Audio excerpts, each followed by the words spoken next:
Eric, because it's a decade since you published your book, Fast Food Nation, can you go back in time and give us a little snapshot of what the food landscape was like then, the sort of egregious horrors that struck you the most? You know, I really started investigating the fast food industry in the late 90s. It was 1997 that I took an assignment from Rolling Stone. And the industry really seemed like it was going to grow, and that mentality of uniformity and conformity and control and, you know, processing being the ideal was just going to continue. And in the last decade, things have really been transformed in a certain segment of society. I mean, we now have a food movement, and we now have, you know, incredible writing on sustainability, and I think the food movement is the real social movement of today on college campuses. But 14 years ago, that wasn't the case, and I don't really have any expertise in food, and I was remarkably ignorant about it. And for me, I was just constantly amazed at what I was learning about the food that I was eating, and that's what the story behind Fast Food Nation was just kind of this feeling that the truth was being deliberately hidden from us, and that the reality was appalling. And so that's 14 years ago. So Michael, we now jump forward 10 years from when the book was published. A different landscape?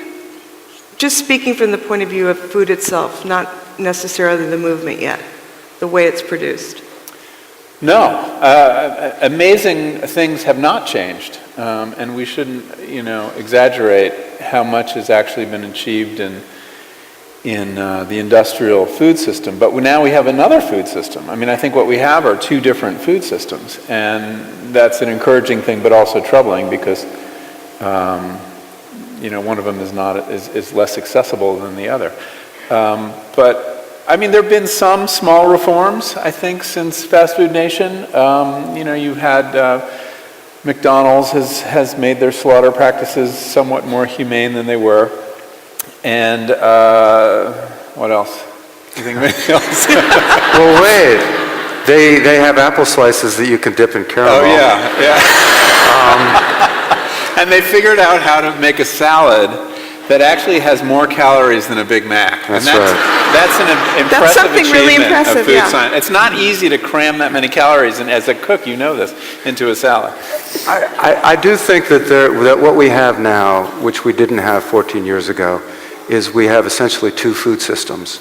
And we have one food system now that's increasingly feeding the upper middle class and the wealthy. And then we have the same industrial fast food system that's, you know, serving the vast majority of Americans. And it's almost like a science fiction film in the sense that the well-to-do and the well-educated are eating incredibly good food and fit as can be with their personal trainers. And the vast majority of Americans are being made seriously unhealthy. And you can almost, you know, trace and plot obesity by level of education and level of income. But I'm optimistic in the sense that, you know, I feel like this movement is going to grow and expand, and it didn't really exist 14 years ago. There had been, during the 60s and 70s, this great food movement that I was largely ignorant of, with pioneers like Wendell Berry and Alice Waters, and